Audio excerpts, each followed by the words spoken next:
ஒரு சோற்றைதானே சிற்றெரும்பு கூடியே தன்னுடைய வீட்டை நோக்கி கொண்டு போகுமே.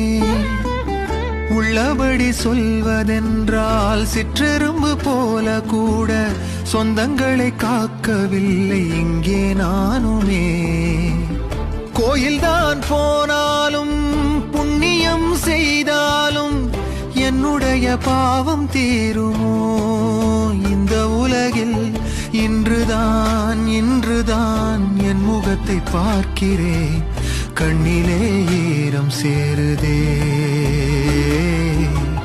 கல்லையும் காலம் மாற்றுதே. காற்றோடு பட்டம் போல இந்த வாழ்க்கைதான், அடையார் சொல்லக்கூடும் அது போகும் போக்கதான். கண்ணால் காண்பது இங்கு பொய்யாய்